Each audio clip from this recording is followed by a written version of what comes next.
Well, hello again. Before we get started, I just wanted to mention that one of my favorite YouTubers is a solo sailor out of France named Patrick Lane. And every time, he's offshore by himself, and he always refers to his audience as his phantom shipmates. So I thought it would make sense for me to refer to you guys as my phantom shopmates. So welcome, phantom shopmates. It is Christmas in Dinghy Land. A whole bunch of stuff has arrived, and I thought that what we would do today is just go over what we're using in way of materials for this project. Well, here all is big pile of stuff from Total Boat, starting with the Epoxy Resin Kit, which consists of the 5-to-1 epoxy resin. I chose the slow hardener because I'm a scaredy cat, and I think I need all the time I can to get this stuff laid up, and I'm hoping that the temperature here in the basement is going to be warm enough for that to work. The kit comes with this nice, couple of nice measuring cups and the pumps for the epoxy and hardener, and this nice little spreading squeegee thingy. Got a little roller to roll the air bubbles out of the layup when we get it. I didn't skimp on solvents, because one of the main ways that fiberglass projects fail is by not prepping properly. So I got this stuff, a whole gallon of this dewaxer and surface prep, so I can get the boat clean before I put anything on. I've got the Epoxy Primer for the epoxy, and I've got the brushing thinner later for the wet edge stuff. Once we've laid up, we're going to fair with Total Fair. It's a 2-part epoxy fairing compound. I really hope that's enough. Then we've got the Epoxy Primer. It's another 2-parter, which has got the surface activator, and then this is called the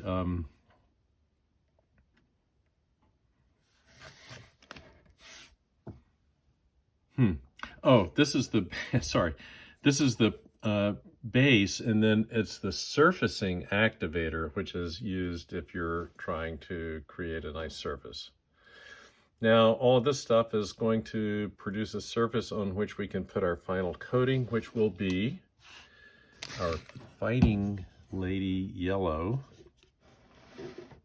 brushable gel coat. Now, of course, I'm a total amateur, so I'm not set up to do any kind of spraying. So I'm really hoping that this brushable gel coat with rollers is going to work out well. I ordered the extra bottle of methyl ethyl ketone with peroxide hardener for that, because I thought, you know what, a few bucks more, I might need it. We'll see. To get good surfaces, I'm following Andy at Boatworks Today. By the way, all of this stuff, everything that you see here, is guided by Andy's advice. If you're interested in doing a project like this, go watch every video that Andy ever made on boatworkstoday.com.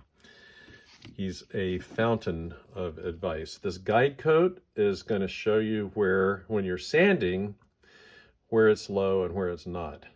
And this is similar to the stuff that Andy uses, so I just went with that.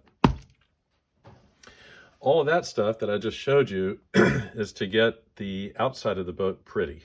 The inside of the boat is going to be Total Boat Wet Edge 1-part polyurethane. I went with Kingston Gray. And underneath that is going to be the topside primer. Now remember, we're doing a layup with the epoxy to cover up those weaknesses in the surface of the dinghy, and for that we're using chopped strand fiberglass. This came from this place. These guys are great. fiberglasssite.com. Their prices are wonderful, and their chop strand is compatible with epoxy, which is maybe, I don't know, not that typical.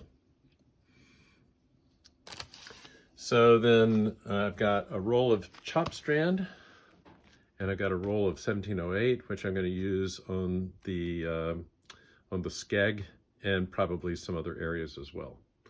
So that's all pretty much all the, you know, sort of the main consumables. I've got a bunch of other stuff too. Of course, I've got my PPE. I bought new organic vapor filters and particulate filters. Another piece of advice from Andy is when you open your organic vapor cartridges, put the date on there and keep them in a Ziploc bag in between use. It'll extend the life of those cartridges from about a week to about a month. Great piece of advice. Again, Andy's advice is I went with these mohair 3-inch rollers, and he's got a video on how to sort of defuzz these things with tape. So I've got plenty of those, and then I got the roller frame to go with that. Got my other PPE, my eye protection and my gloves, going with XL just so I can get them on and off easy. I've got some longboard sandpaper because we will be longboarding. That's the part of this project I'm looking forward to the least. And finally, back there, I've got a little heat gun that I've bought just so I can get all the decals off, and you always need a heat gun. So there you go. Anyway, we got everything we need now. Fiberglass, stuff, more stuff, lots of stuff. And it's all going on there pretty soon. Can't wait.